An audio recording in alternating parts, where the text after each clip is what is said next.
A Plaguelands Media production. Hey everyone, this is Hugh from Plaguelands Media bringing you another graphic novel review today.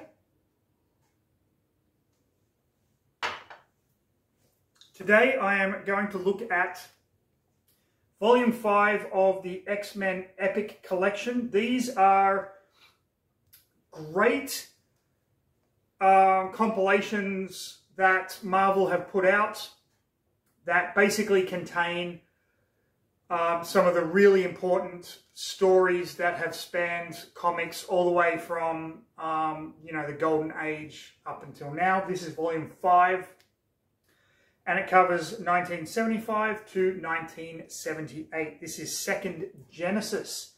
Now, those of you that know me know that I am an absolutely huge X-Men fan.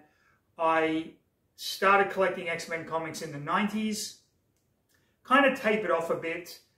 When I went to university, it was around the time of the Age of Apocalypse. Every so often I'll jump back in and pick up some new graphic novels and whatnot and just see where the story's going. But I do kind of follow along. Loved the animated series, loved the movies. I actually went and saw the first X-Men film at the cinema 3 times on opening day. That's how much of a fan I was of it. Still am. So this is basically the new X-Men after the old team of Cyclops, Marvel Girl, Beast, Angel, and Iceman. This is where they bring in the newer mutants: Colossus, Nightcrawler, Storm, Banshee, Wolverine, and Sunfire, so to speak. So yeah, I'm not going to go into a lot of heavy detail with this. I mean, this book is massive. I believe it clocks in at about 400 and something pages. At least 479 pages of comic. So I'm just going to skim through the stories as quickly as I possibly can. So there are going to be a few spoilers. So if you don't want that, just jump to another video. They're all fucking awesome. But if you do want to know what Second Genesis is all about, stick around for the next episode of... Read a fucking book. Read a fucking book. Read a fucking book. Read a fucking book. Read a fucking book. Read a fucking book. Read a fucking book. Read a fucking book. Read a fucking book. Read a fucking book. Read a fucking book. People. So this is the Epic Collection of X-Men Second Genesis. If you flip over to the back, you can see this is Volume 5, and this covers 1975 to 1978. These epic collections are just spectacular for those of us that never got a chance to read the original issues but really wanted to. So we open it up here, and that's how many comics or comic issues are in this collection.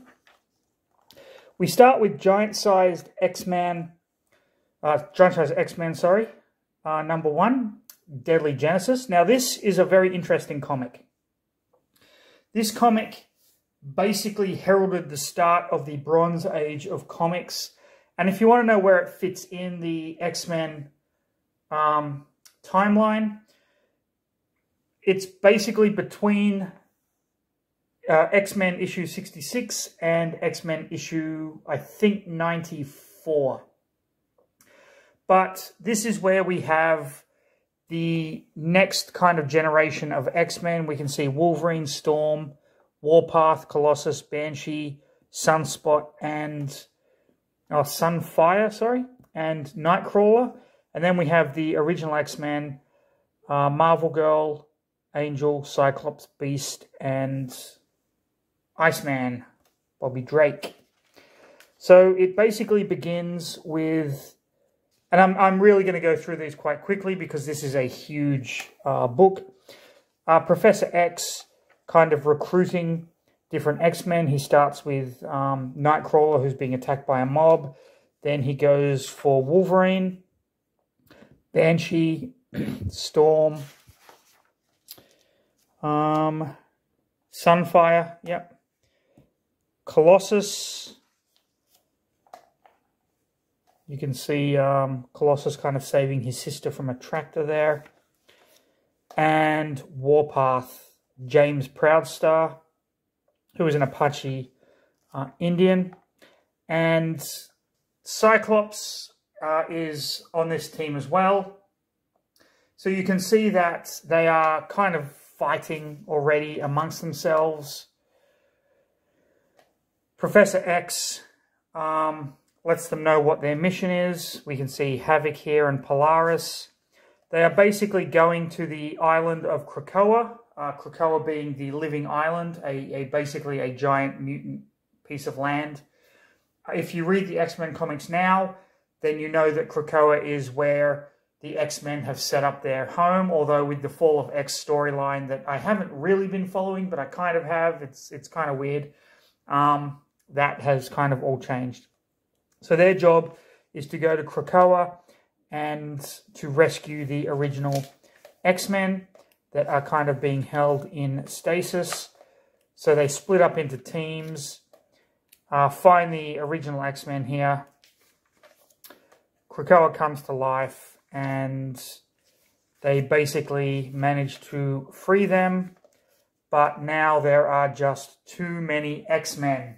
So what happens to the leftovers? Well, some of them decide to basically leave. Sunfire fucks off. Now, Sunfire is a really interesting character in that he is a Japanese mutant.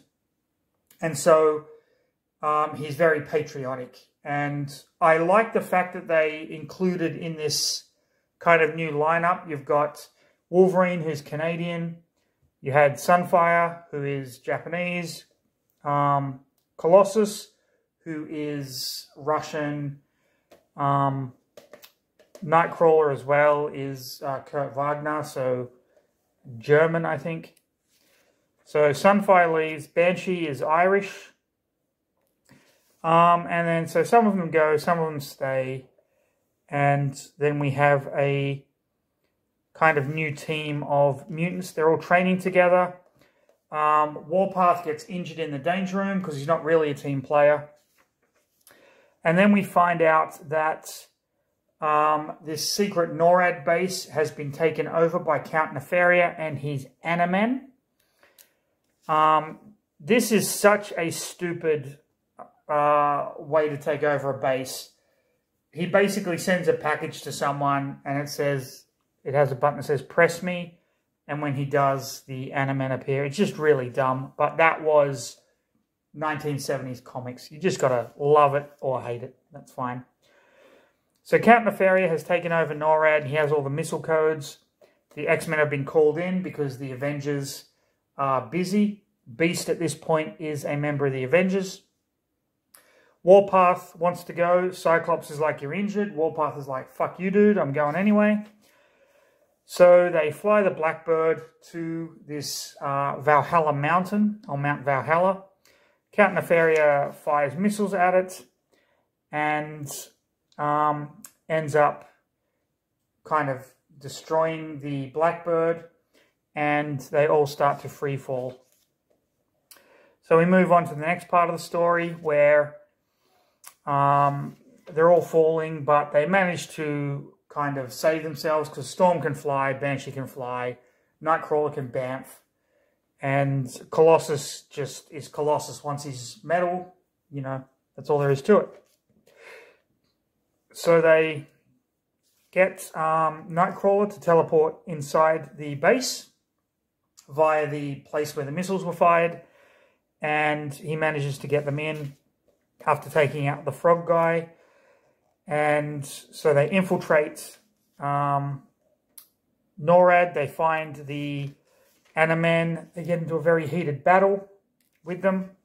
At this point, the Count has threatened to release all of America's nuclear arsenal, and he's put it on a timer so that the X-Men have a very limited amount of time to stop it. And he decides to escape in a plane. Warpath, even though he's injured, jumps on the plane to stop it. Very reminiscent of the Captain America Bucky Barnes thing that happened way, way, way back in the day. Banshee lets the group know basically what's going on. Storm goes to try and rescue Warpath. Unfortunately, the plane crashes. It explodes, and Warpath is sadly killed. Yes, Warpath is in this story for 3 issues. He's in Giant Size X-Men, and then he is killed off, which blows my mind, because quite frankly, I think he's a great character. Well, he was a great character, so to speak. I like the idea of this loner Apache Indian with enhanced strength and whatnot, trying to work in this team. But really, what this new X-Men team shows is the prejudice, which I thought was a really great angle to take, but they killed him off. So there you go.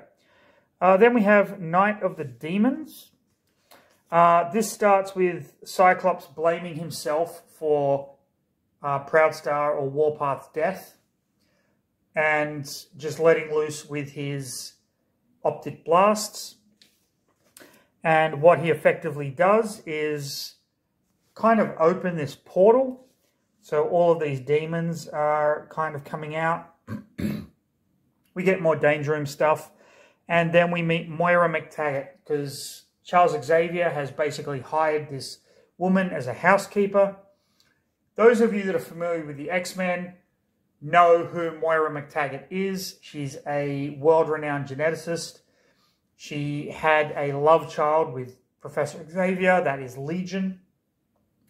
And in the Age of Apocalypse storyline, she actually has sex with her son. So there is that. I will get around to that in the future. That is a whole other giant graphic novel that I want to read and review. So just go along with it. Banshee takes an immediate liking to Moira McTaggart. And then we get this dude, whose name escapes me at the moment. Cut once again. This guy, anyway, he's a mutant hater. And his whole thing is to basically eliminate mutants from the planet. These demons start attacking the mansion. Everyone kind of helps to fight them off. Professor X is going apeshit in his mind. Something's wrong. He's getting these weird signals, these weird messages, which actually come back as a plot point in future issues. So they fight through the demons and manage to subdue them and seal up the portal. My Brother, My Enemy. All New X-Men 97. So, Professor X is having these weird dreams about space aliens and shit. We have Moira McTaggart trying to talk him through it. Then we have Havoc, who is Cyclops' brother. Really cool character. Although in the 90s he became a bit broody, and he was working for X-Force and became a bit of a dick character. Then we have Polaris, who is similar. Her power base is similar to Magneto's. And they're in love. They left the X-Men after the events on Krakoa, and they're living on a ranch now. Havoc goes off to, you know, do ranch stuff, I guess. Polaris is left by herself, but she is subdued and kidnapped.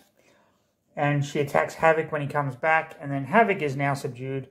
So whoever the bad guy is has Havoc and Polaris as their captors.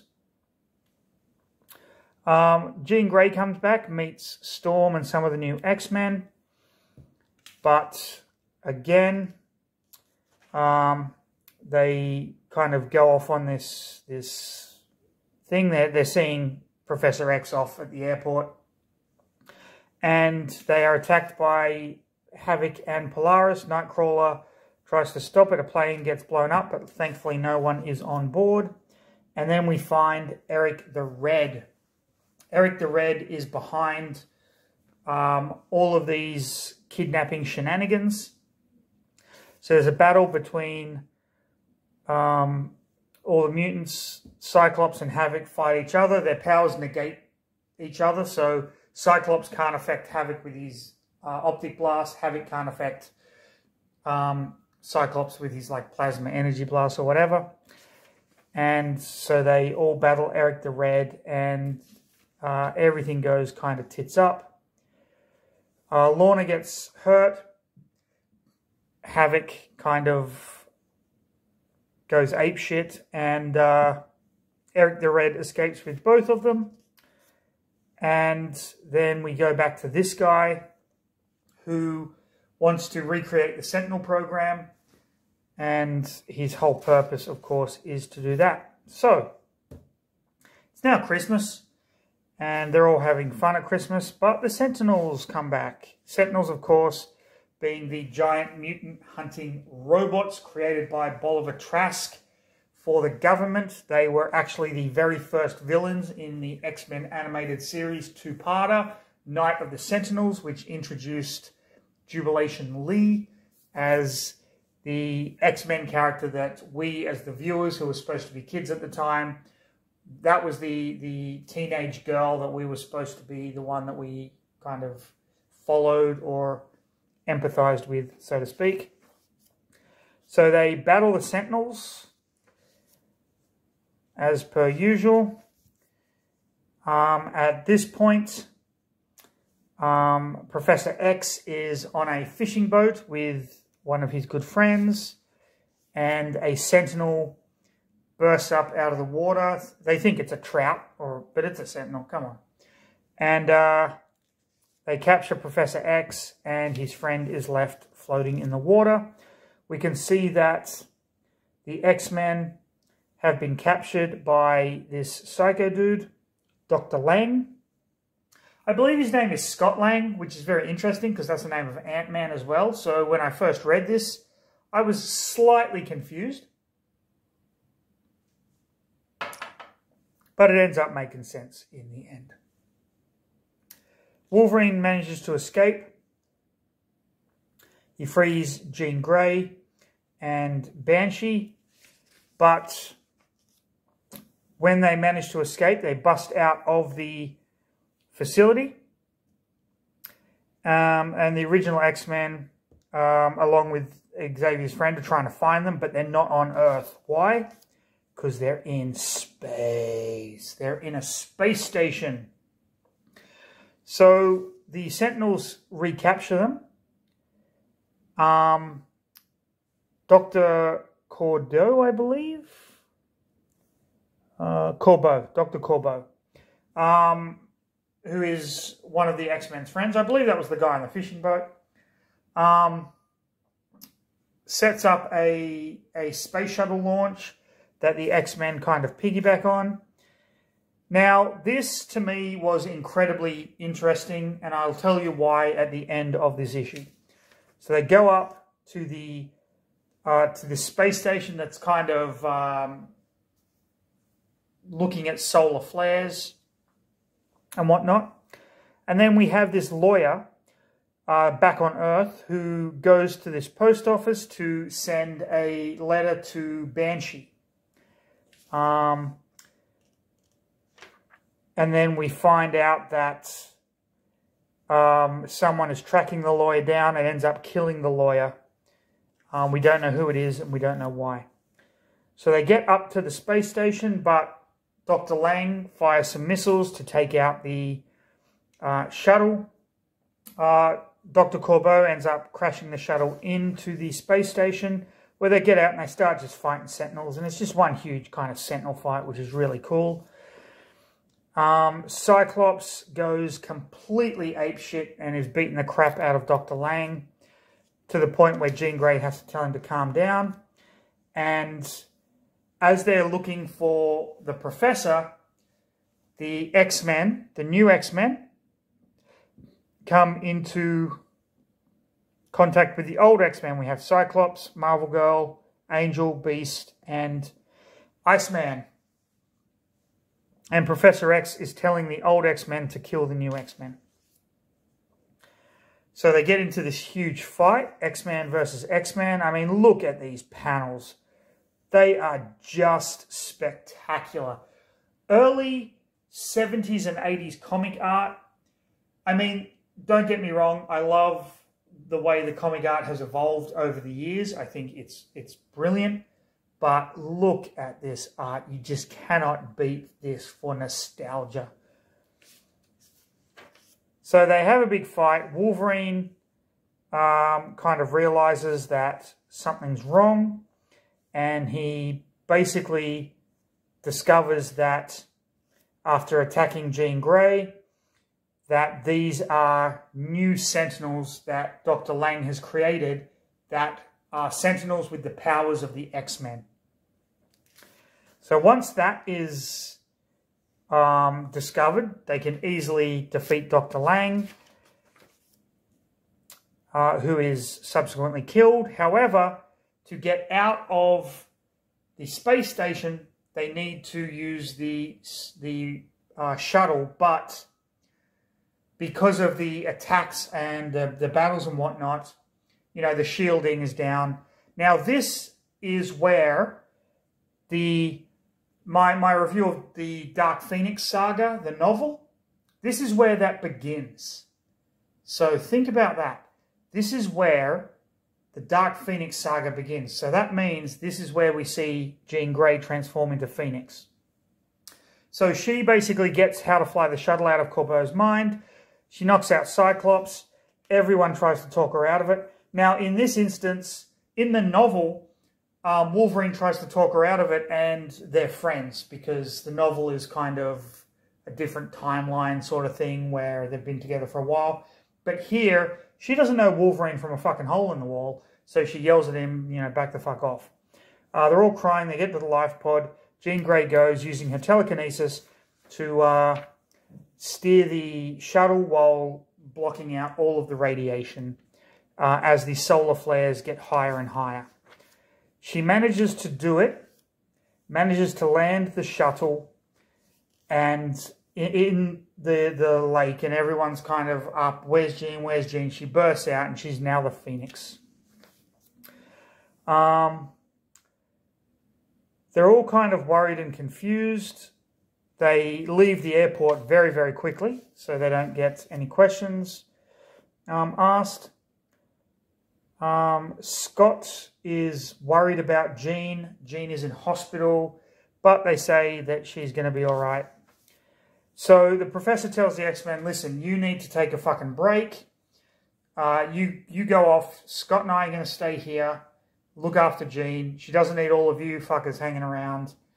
And Banshee says, listen, you can go to my castle. I got this letter from a lawyer saying I've been left my ancestral castle.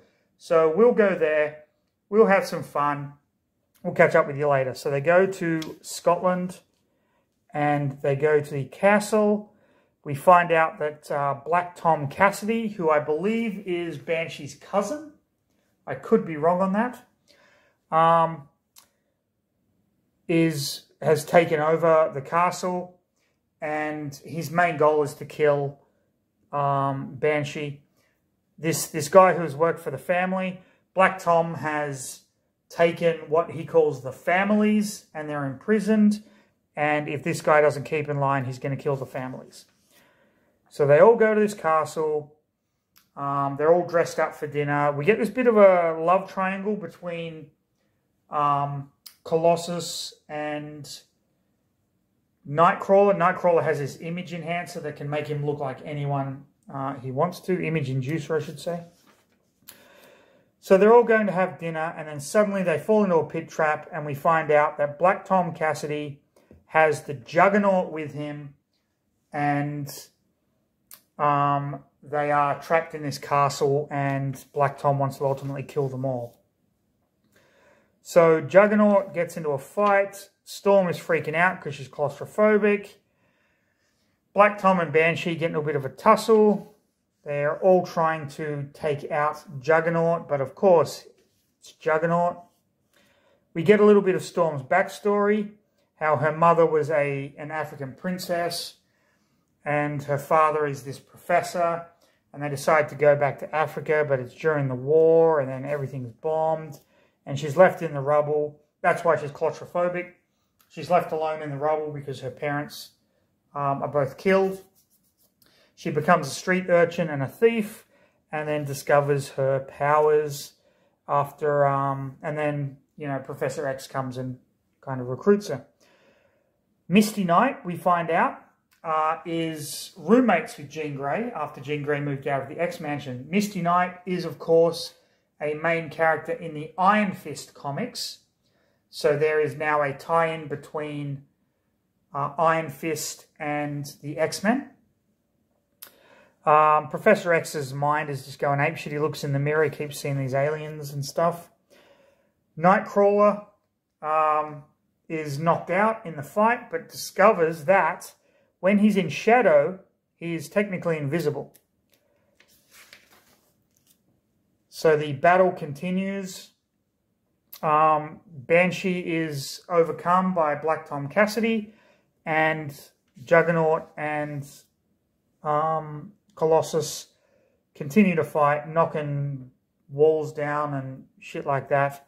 And then we see that Juggernaut is undefeated with Colossus and Storm as his prisoners. Now we get to another really bizarre part of 70s comics. Leprechauns. Leprechauns rescue Nightcrawler. The families that Black Tom Cassidy had kidnapped are the Leprechaun families. Yes, you heard it, the Leprechaun families. Banshee, Storm, Colossus and Wolverine have all been taken captive, and it's up to Nightcrawler to save them, which he manages to do by using his image inducer to look like Charles Xavier. Now, why did he do this? Because Charles Xavier is Cain Marco's half-brother. Cain Marco is, of course, Colossus. This is why I love X-Men comics. Everything connects for some weird fucking reason. So he frees them all, but Banshee is still captive. So they decide to kind of fight. Colossus does what they call the fastball special. If you're not familiar with this, it's a combo that Wolverine and Colossus came up with, where Colossus basically throws Wolverine at the enemy. Gets him on top of the tower. He climbs the tower. Storm does her stuff. Banshee manages to send Juggernaut through the floor. He knocks Black Tom Cassidy off of the roof of the castle, and Juggernaut, who feels a certain bond with Black Tom because Black Tom is actually his only friend, jumps in after him. So we get back to trying to get to Moira McTaggart's island via a hovercraft, which they take anyway, but it is destroyed. And they discover that the person who has smashed up Moira McTaggart's lab is none other than the X-Men's greatest foe, Magneto. So they do battle. Magneto, of course, is working for Eric the Red. They're kind of outgunned here because this is Magneto. Cyclops is now with them. Magneto realizes that he can't win. The X-Men retreat. And then we get this page of the Starjammers. Who are the Starjammers? You will find out. So the X-Men basically confront Eric the Red, and they are attacked by Firelord. Now, Firelord, very interestingly enough, used to be a herald of Galactus. So the X-Men are now going up against Eric the Red and a herald of Galactus. Eric the Red has manipulated Firelord into believing that the X-Men want to kill him. And now we have Lilandra, or the Shi'ar Empire, coming into the story. She is the one that has been sending Professor Xavier all of these thoughts. And the whole point is that she needs help because her brother wants to take over the Shi'ar Empire and she is leading a rebellion against them. Phoenix and Firelord fight. Phoenix, of course, way too powerful for Firelord. Eric the Red, who has been working for Lilandra's brother, jumps through the portal and some of the X-Men follow him. Phoenix manages to hold the portal open, but Firelord then confronts Misty Knight and Professor X over what is going on. The X-Men discover that they are in space now, and they're trying to kind of work out basically what the fuck is going on. And they start to see hallucinations or images of their old team members, so they get into another kind of battle with everybody, of course.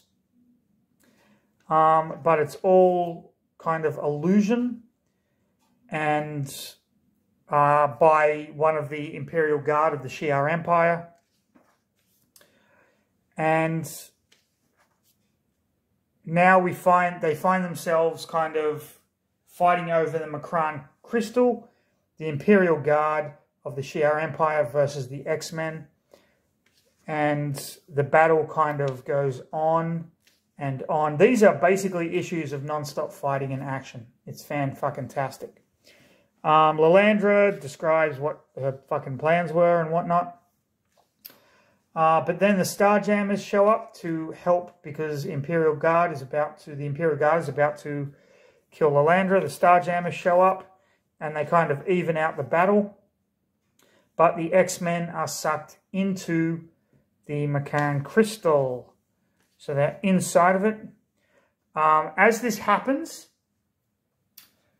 back on Earth, various teams are discovering that for a split second, all of reality was gone and then it came back. So this Makran Crystal holds the ultimate power, and that ultimate power is to basically destroy the universe, which is what Lilandra's brother wants. So the X-Men have to work out kind of what's going on. In the meantime, Wolverine confronts this imp, I guess, this dwarf guy, who punches him into the stratosphere. So the Starjammers have to go and rescue Wolverine. And each time they defeat this Guardian of the Makran Crystal, its power grows exponentially. Ultimately, they find themselves kind of within it. And they discover that the lattice of the Makran Crystal is breaking down. There's only one person who can hold it together, and that is the Phoenix. We then move on to Iron Fist. So while that is going on, it jumps across to Iron Fist. And the reason it does that is because it's introducing Sabretooth.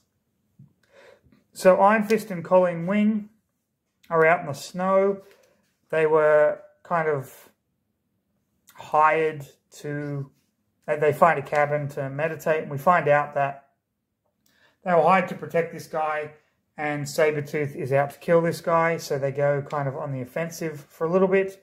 They battle Sabretooth and his minions.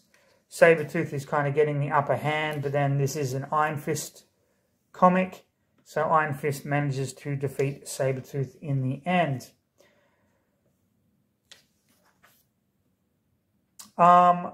We now move back to the city. This is how Iron Fist kind of meets the X-Men. So Wolverine is kind of staking out Jean Grey's apartment, being a creepy stalker guy. He doesn't realize that Misty Knight is away, and he decides to kind of break in. Iron Fist is in there, so Wolverine is like, someone's in Jean Grey's apartment, I'm going to go get him. They get into a big fight, not realizing that Jean Grey has set this up as a party for the new X-Men to kind of meet the old ones and bond and whatnot.